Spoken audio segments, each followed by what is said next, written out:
He opened the man's chest. Skilled, he removed the artificial organ from inside. Then, he cleaned it thoroughly and sealed it in a vacuum bag for preservation. The man was discarded like trash on the floor. Nick handed the artificial organs to the company. And just like that, he earned $100,000 easily. This was the easiest job in the future. By 2060, humanity had achieved immortality.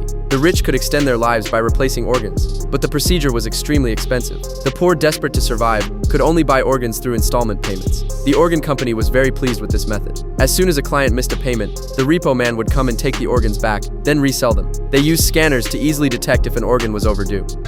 Oi! How's your pancreas holding up? I sent the money in this morning. You better hope you did. 48 hours, your organ's mine. Mate, you're gonna need a new heart as well.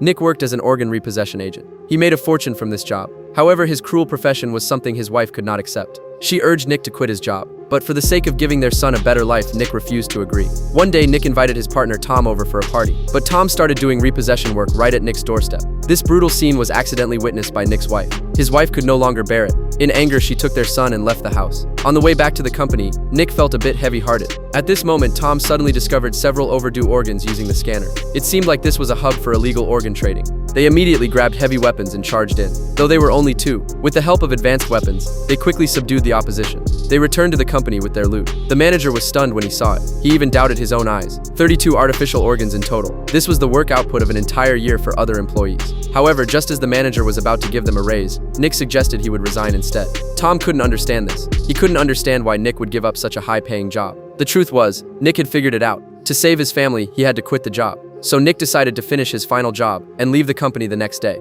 But what he didn't expect was that tonight's client was his favorite singer. After listening to the new music he created, the client obediently laid down on the floor. Nick took out the pacemaker and prepared to begin the procedure. And this. When Nick opened his eyes again, he found himself lying in a hospital bed with 2 tubes attached to him. Nick was terrified because the other end of the tubes was connected to the world's most advanced artificial heart. The enormous loan debt was something he could never afford. Nick then realized that the true meaning of life wasn't endless extension, but how to live a life of real value.